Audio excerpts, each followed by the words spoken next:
Salut tout le monde, bienvenue à cette quatrième vidéo sur le jeu 1848 qui sera publié éventuellement par GMT Games. Dans cette vidéo, on va voir quelques règles qui concernent les armées. D'abord, là, mon petit côté toqué là, va faire que je vais mettre à jour ça ici, là, tant qu'à utiliser ces petits marqueurs-là. Là, ça veut dire qu'on a chacun joué notre headline plus 4 cartes. Donc là, on est rendu à moi comme révolutionnaire à jouer ma cinquième carte. Dans les faits, il nous reste chacun 3 cartes à jouer parce qu'on en joue 7 avant que le tour finisse. Et pour ma cinquième carte, je vais me laisser tenter par ce petit événement-là, la Légion académique, place 5 d'influence révolutionnaire et l'armée de la Légion académique à l'Université de Vienne. Habituellement, on se tient loin de ces petites places-là qui ont une basse stabilité, là. Mais bon, avec 5 d'influence puis une armée, ça commence à être pas pire, là. Fait que, comme je dis, je me laisse tenter. Puis au risque de me répéter, même si je décide d'utiliser les 4 points, la carte décrisse. Fait que là, si je veux la Légion académique, c'est le moment ou jamais, là. Fait que je m'exécute, je mets les 5 points, puis je mets l'armée de la Légion académique ici. Cette carte-là, évidemment, est removed from the game. Avant d'aller plus loin, les deux camps commencent la game avec un certain nombre d'armées dans ce qu'on appelle le pool d'armées. Le contre-révolutionnaire en a 3, moi j'en ai 2. Ces armées-là, on peut dépenser du momentum au début du tour pour les déployer sur le board. On va pouvoir faire ça à partir du tour 2 parce qu'au tour 1, on n'a pas de momentum, personne. Évidemment, elles sont restreintes dans leur mouvement puis l'endroit où ils peuvent être déployés. On le voit avec le drapeau, mais on le voit aussi avec le texte qui est écrit en bas, là. Fait que Garibaldi peut être déployé en Italie, mais Dubinski, là, malgré qu'il a le drapeau polonais, là, peut être déployé aussi en Hongrie, c'est écrit en tout petit là, sur son marqueur. Jules a une armée qui peut être déployée en Autriche, une autre en Prusse, puis une autre en Russie. Au-delà de ces armées-là, par exemple, la Légion académique commence pas le jeu dans le pool d'armées. Alors, pour l'amener en jeu, il faut absolument jouer son événement. Mais une fois que son événement a été joué, si elle se fait botter le cul, elle retourne dans le pool d'armées. Et là, elle peut être redéployée. Puis elle est limitée, c'est un peu normal, mais je veux dire, elle est limitée en crise dans ses mouvements, là, malgré encore là qu'elle a le drapeau allemand. C'est écrit Vienna en bas, là. Fait qu'elle ne peut se déplacer qu'à Vienne.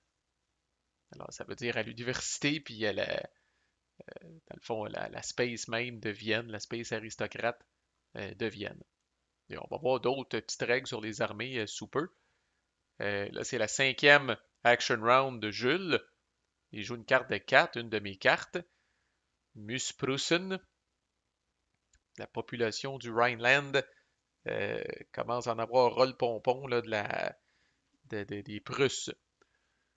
Alors, il va utiliser les 4 points. Il va venir mettre 3 points à Lyon pour en prendre le contrôle. Puis il va venir mettre un point à Naples pour être proche d'en prendre le contrôle.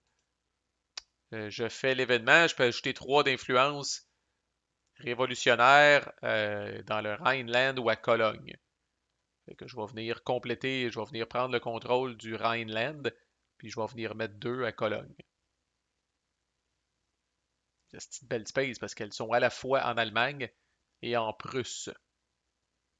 Et cette carte-là, hélas, est removed from the game. Alors, ma sixième action round, je vais jouer cette carte-là pour les points de Hungry 40s. J'aurais pu discarter une carte non-scoring. Ensuite, mon adversaire discarte une carte aléatoire, puis un de momentum révolutionnaire malgré le fait que c'est une carte neutre. Alors, même si Jules avait joué cette carte-là, c'est moi qui aurais eu le momentum. J'imagine si vous avez une main extrêmement, extrêmement horrible, puis vous avez passé de la bataille des idées pour vous débarrasser des cartes poches de votre adversaire, ça peut être bon. Mais personnellement, surtout en fin de tour, faites discarter une carte aléatoire à l'adversaire. Des fois, vous y rendez service parce qu'il garde une carte horrible de votre faction, puis il est juste bien content de la défausser. Je préfère la jouer pour les points. Puis je vais venir mettre 2 points dans les intellectuels de Vienne pendant que j'y ai accès pour m'aider un petit peu à protéger l'université aussi. Puis je vais venir finir le travail à Cologne pour en prendre le contrôle. Cette carte-là, encore une fois, même si c'est une carte neutre, vraiment removed from the game après l'ayant utilisée pour les points parce qu'elle a une petite étoile à côté et qu'elle n'a pas de prérequis. Sixième, avant-dernière carte de Jules, Louis Blanc.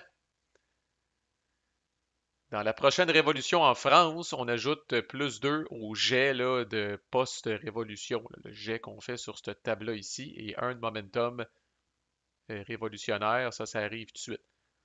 À noter là, qu'on ajoute plus 2 au jet, peu importe qui gagne. Alors, Louis Blanc n'est pas nécessairement, avant de sauter au plafond comme révolutionnaire, là, attendez de voir qui va gagner la révolution en France, là, parce que si c'est le contre-révolutionnaire, il bénéficie quand même du bonus, là. Et du haut de son 1 point, c'est là que Jules va faire du mouvement de troupe. Alors, pour des hops, on peut faire du mouvement de troupe. Comment ça marche? C'est que la toute première chose qu'on fait, une fois qu'on déclare qu'on fait du mouvement de troupe, c'est qu'on a ce qu'on appelle un mouvement gratuit.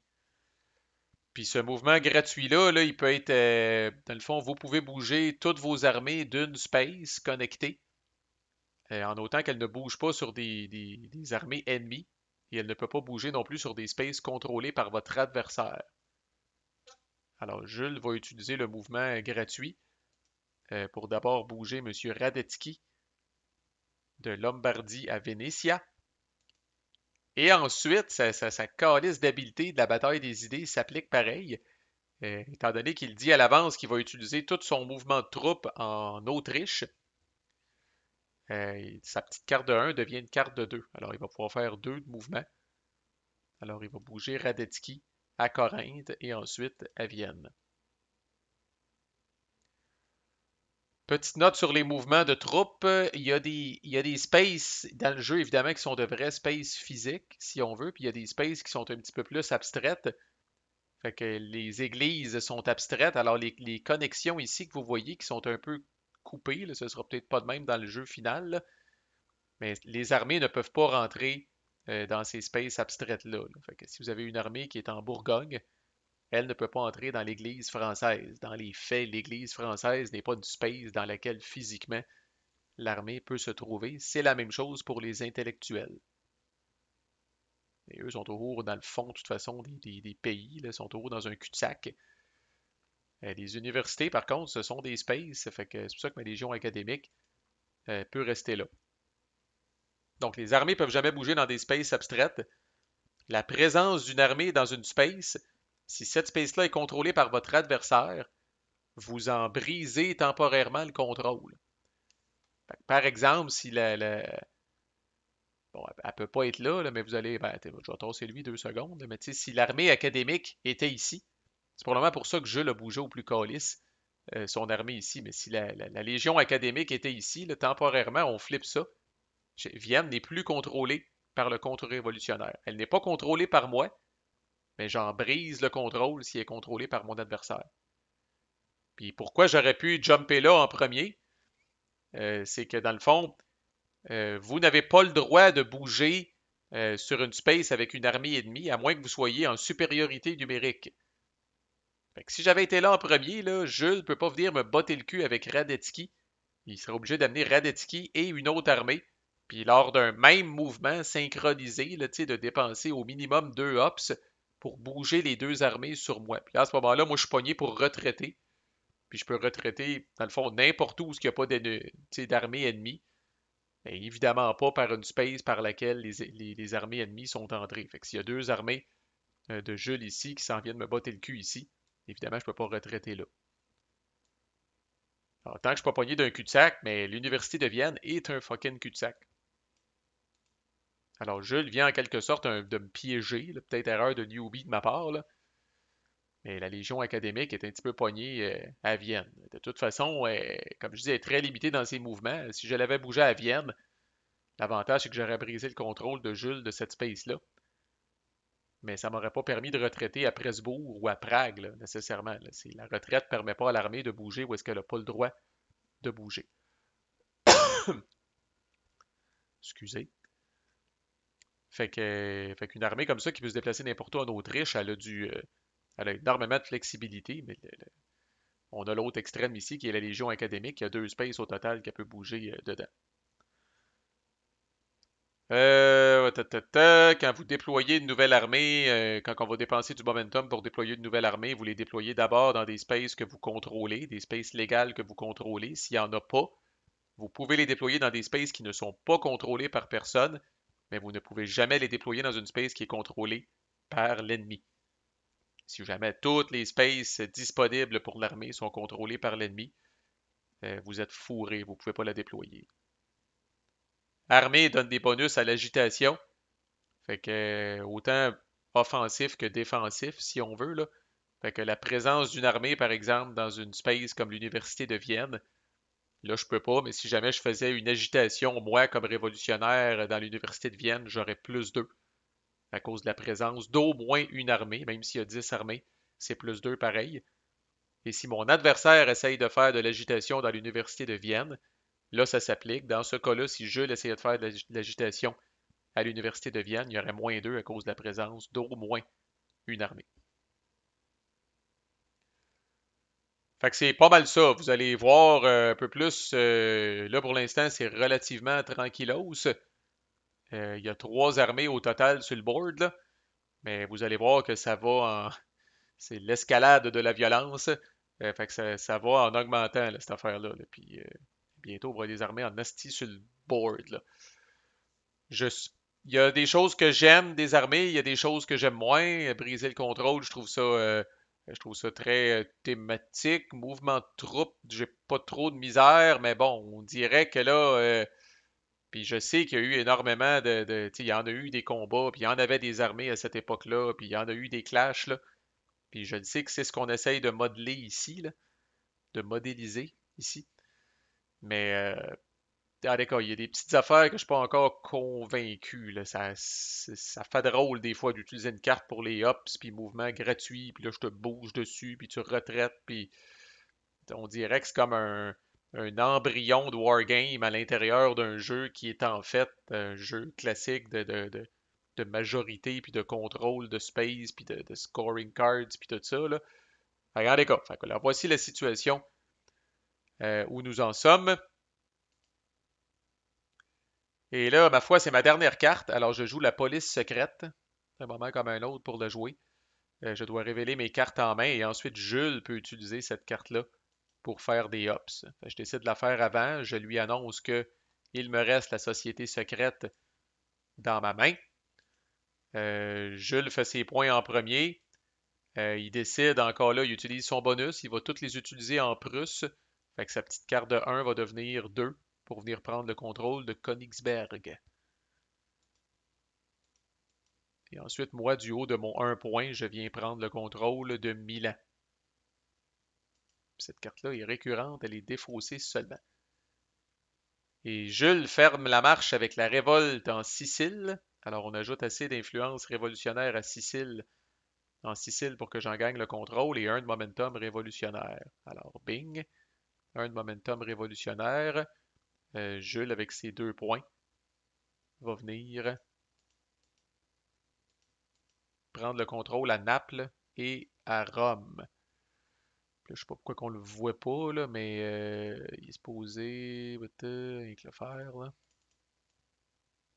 C'est peut-être accroché dans le Python ou c'est peut-être encore un glitch là, de module vassal qui a changé de version entre-temps, là, mais voici la situation en Italie à la fin du tour 1.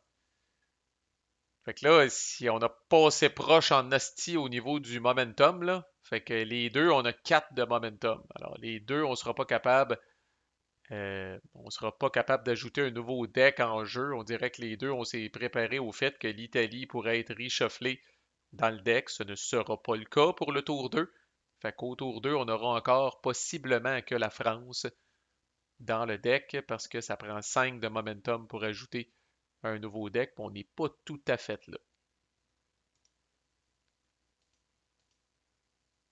Fait que c'est donc fin du tour. On peut aussi, comme c'est écrit ici, dépenser 2 de momentum pour déployer une armée. Et je dis bien dépenser. Fait que là, si un de nous deux fait ça, on retombe à 2 de momentum. Puis là, il n'y a pas de garantie qu'on va remonter à 5 pour être capable d'amener un deck. Fait que là, on dirait qu'on est tout excité d'amener nos nouvelles cartes dans le deck. Fait que les deux, on est chicken un petit peu. Puis on garde notre momentum. En même temps, il ne faut pas trop niaiser parce que le momentum top à 7. Mais il y a d'autres affaires qu'on peut faire avec le momentum. On peut faire des rerolls. Puis vous pouvez aussi en tout temps, quand vous êtes en train de jouer une carte, dépenser un de momentum pour ajouter un à la valeur des hops de cette carte-là. Fait que c'est quand même quelque chose de fucking flexible. Vous pouvez en faire en crise des affaires avec ça. Alors, Jules pige ses cartes et joue sa headline. Je pige mes cartes. Alors, rien que checker qu'est-ce qu'on a, puis faire la headline, puis après ça, on va arrêter ça là. J'ai pigé la carte de scoring de la France. Alors, ça va arriver. Radetzky, on fait une agitation dans la space de Radetzky, un de momentum contre-révolutionnaire, puis plus un pour les batailles qui impliquent les troupes autrichiennes en Italie. C'est assez situationnel, puis à ce stade-ci, même moi, comme joueur débutant, je comprends pas trop la valeur de ça. Mais bon, une agitation dans la space où se trouve Radetzky en ce moment, ça donne pas grand-chose parce que le contre-révolutionnaire la contrôle déjà. Fait que ça, c'est pas une carte qui est très pénible. Société secrète, esti, j'aimerais bien. C'est une esti de bonne carte. Je vais finir par la jouer un jour. La Rivalita. On choisit une space italienne paysanne avec de l'influence révolutionnaire et je place autant. On va vous grossir ça un petit peu. Voyons un autre shot. Donc, je choisis une space paysanne italienne avec de l'influence révolutionnaire. Ce serait la Sicile, logiquement, en ce moment, qui est la seule.